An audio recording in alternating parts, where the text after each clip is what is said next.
All right, let's get into what has to be one of the wildest, most talked about spiritual stories of the last century. We're going to unpack the incredible claims in a book called The Rampa Story.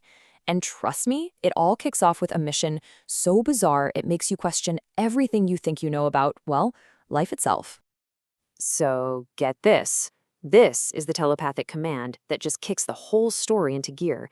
And we're not talking about a friendly suggestion here. This is a direct order from a council of high lamas. Right out of the gate, you're hit with this absolutely mind-bending idea, a soul literally swapping from one adult body to another. But why? Why on earth would a story like this need to be told? Well, according to the author, the answer is pretty stark. It all goes back to a Tibet that was facing complete and total annihilation. So this wasn't just some spiritual curiosity to be shared. Nope. It was framed as a last-ditch effort, a desperate act, to save ancient knowledge from being wiped out by invasion and destruction. To really get the urgency, you gotta look at the timeline. This wasn't something that happened overnight. For years, Tibetan Lamas apparently knew what was coming. They started painstakingly moving their most sacred texts, their most precious artifacts, into hidden strongholds deep in the mountains. By the 1950s, things got really bad. And then, by 1960, a telepathic message supposedly gets sent all the way to Detroit, saying, "It's time. The story has to be told now." And the stakes, they couldn't have been higher. The book paints a brutal picture of a systematic attempt to just erase Tibetan culture. Sacred temples were defiled, monks and nuns faced torture and death. It says that even the temple animals weren't spared. And one of the most chilling details, hermits who'd spent years meditating in total darkness were supposedly dragged out into the bright sunlight, a shock that blinded them instantly. It's that level of horror that makes this mission feel less like a choice and more like an absolute necessity. So this command to write the book, it wasn't just a personal idea. It's presented as a formal directive from the keepers of this ancient Tibetan knowledge, the wisest lamas, hidden away in some secret cave. This was their plan. This was one of their last best hopes, to make sure that everything they knew wasn't just lost to the world forever. But here's the thing. Before he could even get that command, the author had to survive a journey so unbelievably brutal that it would end up destroying his physical body. This isn't just a spiritual quest, it's an absolutely grueling story of survival that stretches across the entire planet. The first part of his journey, heading east, is just a non-stop nightmare. He's on the run from multiple invasions, only to get captured by the Soviets and tossed into a prison camp. In Vladivostok, he's forced to handle these savage guard dogs. And then he makes this incredible escape by clinging to the underside of a train on the Trans-Siberian Railway for days. And the journey west is just as crazy and just as tough. He gets to Europe and does whatever it takes to survive, breaking stones on the side of the road, even driving for smugglers. He ends up in France, operating this giant earth-moving machine just to pay for a ticket on a rusty old ship across the Atlantic. And on that ship, he works as an engineer. Finally, he makes it to North America, where he's just a whirlwind of odd jobs, a dishwasher, a driver, even a radio announcer. So here's the breaking point. You have to understand, after all those years of torture, of starvation, of just relentless hardship, it all added up. His body was just done. It was failing. The very vessel he needed to complete his mission was completely broken, which put the Lama's entire plan in jeopardy. And that's the moment, right there, when the only path forward was something truly extraordinary.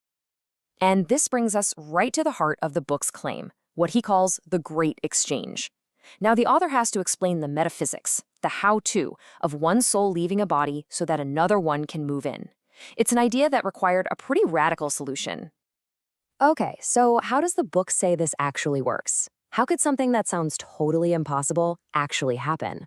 Well, the text lays out a very specific kind of spiritual technology, and it's all built on two key ideas. The first idea is astral travel. Now, the book doesn't describe this as some fuzzy dream state. It's presented as a skill, something you can train and master.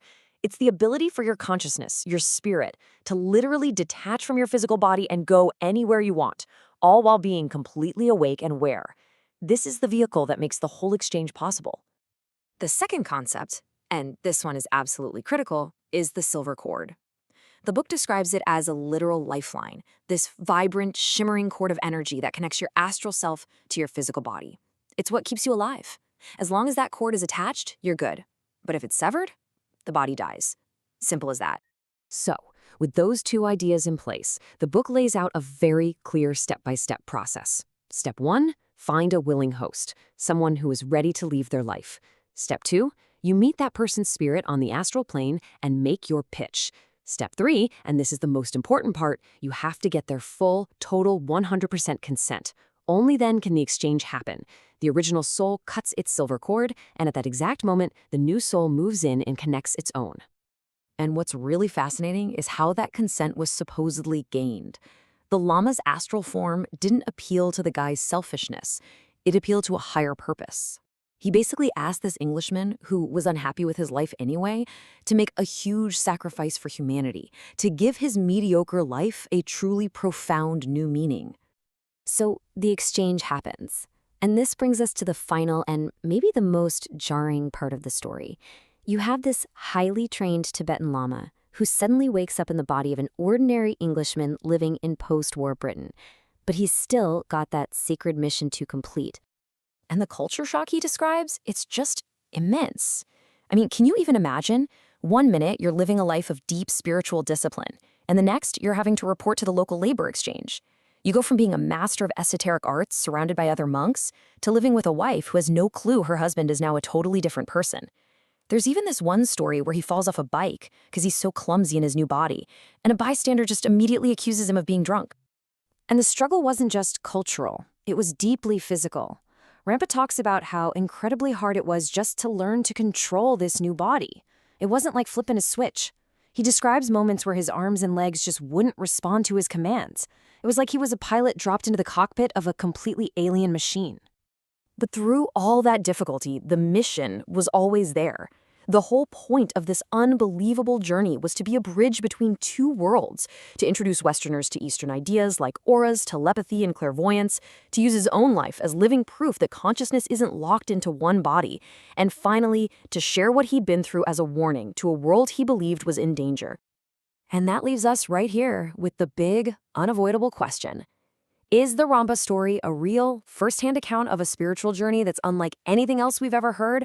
Or is it one of the most creative, most elaborate hoaxes ever pulled off? The book lays out its case, and in the end, the answer is left for every single reader to figure out for themselves.